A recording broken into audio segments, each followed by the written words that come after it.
big girl, Miss Ash. Yeah, but if I was skinny, I'd still be killing it. So it really don't matter at this point. Listen, I got the Boston market going on. Chicken, mashed potatoes, and macaroni and cheese. Listen, y'all see, first of all, pause this video. Go subscribe to this channel, like, and comment. Period. Listen, y'all see that title? So I'm about to be telling y'all the story on how my mother passed away. I found my mother. So I'm going to tell y'all the exact story. I was 15 years old. I was 15 years old. It was 5 months till I turned 16. My mother died in April. So at 6 o'clock, my mama wake us up for school. She wake us up. She put her coffee on because she drank black coffee every morning. I don't know how she could drink this coffee. Listen, this coffee is the nastiest coffee alive to me. But that was her favorite coffee. So she drank her coffee and sat in her chair, her favorite chair, every morning. She did the same routine. So around about 8 o'clock, I was in a room with my sister. I never forget. I had slept in her room. Now, I had my own room, but I slept in her room this night. I don't know why. Excuse me, y'all. So around about 8 o'clock, I was like, ooh, mama forgot to wake us up for school. I'm so happy. I don't want to go to school. Little did I know she was, she was gone.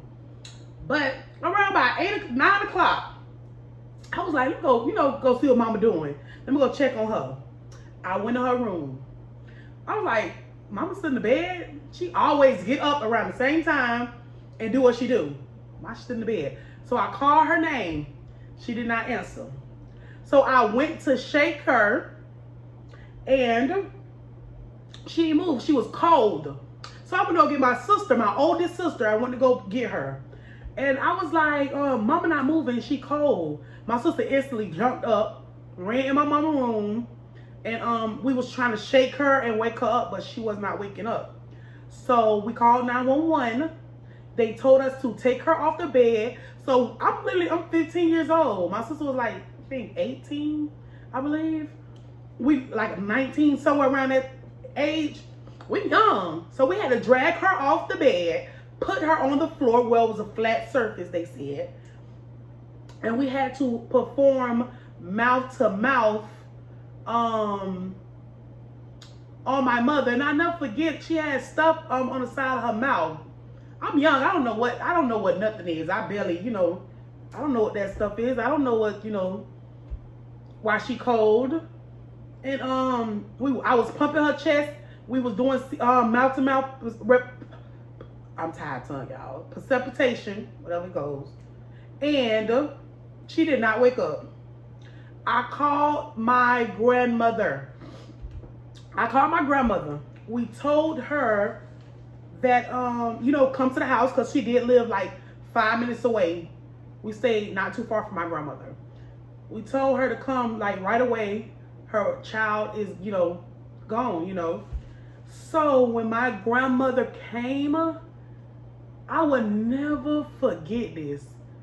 We had a little hill that you walk up to our house. So when she walked up to the hill, she screamed very loudly, like my child.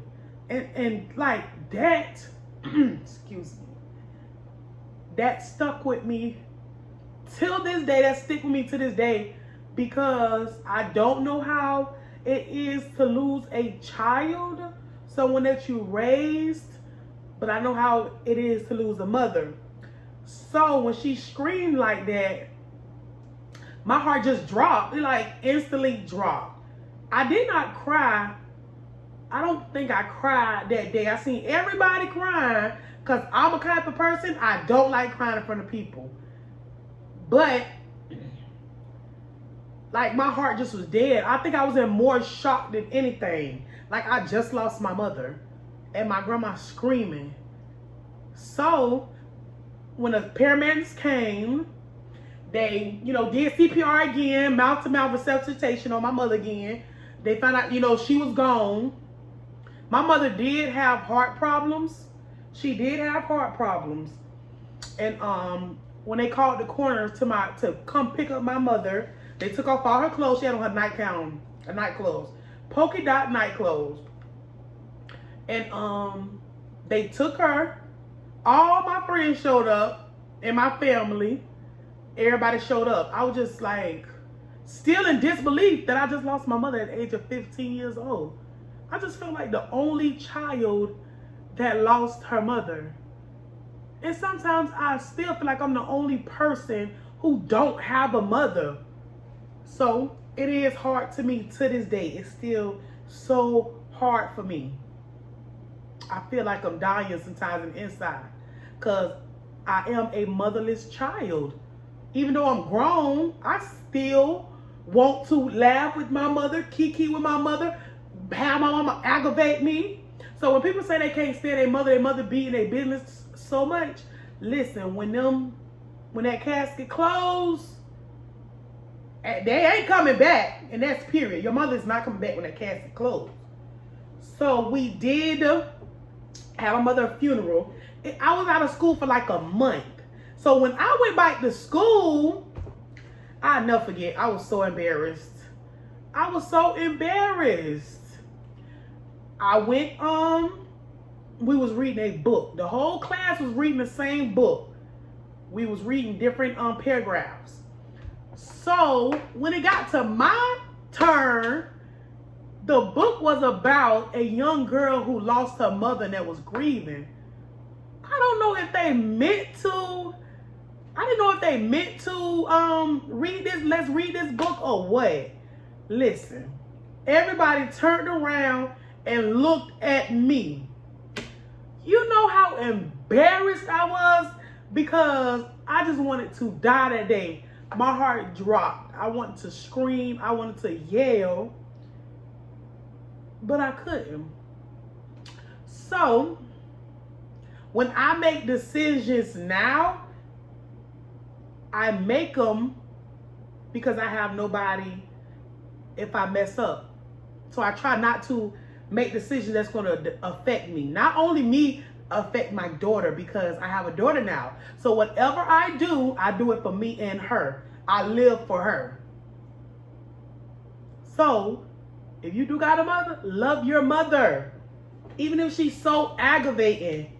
So you love your mother. You only get one.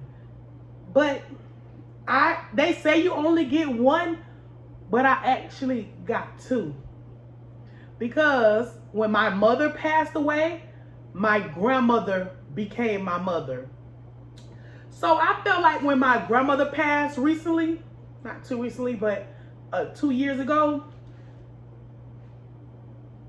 I think I died more than I died when my real mother, passed away. Because I was still young then. Yeah, I cried, I acted out when my mother died. But when my grandmother died, it was just a whole different ballgame because I had a second chance for a mother. So when she died, I literally died too. I don't want to cry on this camera. But when she died, I died too. My grandma always used to say, give her flowers while she alive.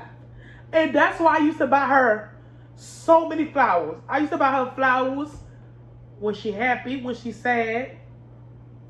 So I gave her flowers when she was alive. And I also give them while she dead. So every holidays, birthdays, I go take my mother and grandmother flowers. So when I cry, sometimes I don't even know who to cry for. Because I have two parents that died. Two mothers who died. And that's the hardest thing you will have to live with. You will be forced. I was forced to live without a mother.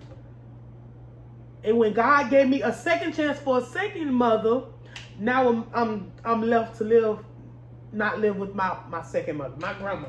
Now I don't have no grandma. So some people just have no choice but to be strong.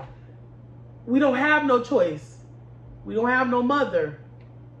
That's the hardest thing. I feel like that's worse than a drug addiction.